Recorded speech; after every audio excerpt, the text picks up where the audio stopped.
Creative mind YouTube চেনেলটোলৈ আপোনালোকক সকলোকে পুনৰবাৰ স্বাগতম জনাইছোঁ। আজি আমি যোৱা বছৰ মেট্ৰিক পৰীক্ষাৰ যিখন সমাজ বিজ্ঞানৰ কাকত আছিল তাত অহা দুটামান গুৰুত্বপূৰ্ণ প্ৰশ্নৰ উত্তৰৰ বিষয়ে আজি আলোচনা কৰিম। গতিকে ভিডিঅ'টো চাই ভাল পালে লাইক, শ্বেয়াৰ আৰু ছাবস্ক্ৰাইব কৰিবলৈ নাপাহৰিব। তেন্তে বলকচোন আজি আমি সেই প্ৰশ্নসমূহৰ উত্তৰ বিচাৰি চাওঁ।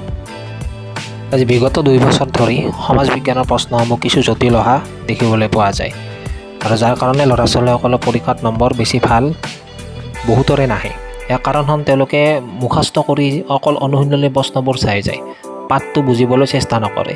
যিসকল ল'ৰা ছোৱালীয়ে পাঠটো বুজিবলৈ চেষ্টা নকৰে মেট্ৰিক পৰীক্ষাত তেওঁলোকৰ ভাল নম্বৰ অহা দেখিবলৈ পোৱা নাযায়। যিহেতু আজিকালি প্ৰশ্নসমূহ ক্ৰিটিকেল থিংকিঙৰ ওপৰত বেছ কৰি আহে, গতিকে তেওঁলোকে এইবোৰ হেবিট বাদ দিলেহে পৰীক্ষাত ভাল নম্বৰ পাবলৈ সক্ষম হ'ব।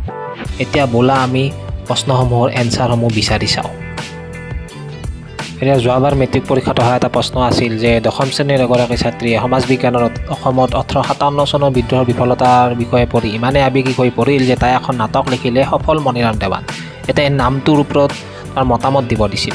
তো এইটো এটা ক্ৰিটিকেল থিংকিঙৰ প্ৰশ্ন। তো ল'ৰা ছোৱালীয়ে এই প্ৰশ্নটোৰ উত্তৰ কেনেকৈ কৰিব আহা আমি চাওঁ। গতিকে এই প্ৰশ্নটোৰ উত্তৰ ল'ৰা ছোৱালীয়ে কি লিখিব ইয়াত ধুনীয়াকৈ দিয়া হৈছে।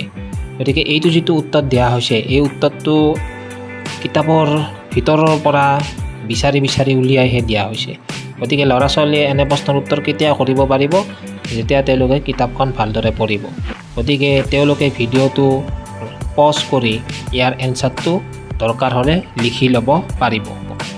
এতিয়া আন এটা ক্ৰিটিকেল থিংকিঙৰ প্ৰশ্ন যোৱাবাৰ মেট্ৰিক পৰীক্ষাত আহিছিল যে লোক সংস্কৃতি অধ্যয়নৰ বাবে সমগ্ৰ সমাজখনে এখন কিতাপৰ ধৰে। ইয়াৰ ওপৰত তোমাৰ মতামত আগবঢ়া। এতিয়া আহকচোন চাওঁ এই প্ৰশ্নটোৰ এনচাৰ কি হ'ব। তো উক্ত প্ৰশ্নটো আহিছিল 2 মাৰ্কৰ কাৰণে। গতিকে 2 মাৰ্কৰ বাবে এইখিনি লিখিলে ল'ৰা ছোৱালীৰ কাৰণে যথেষ্ট হ'ব।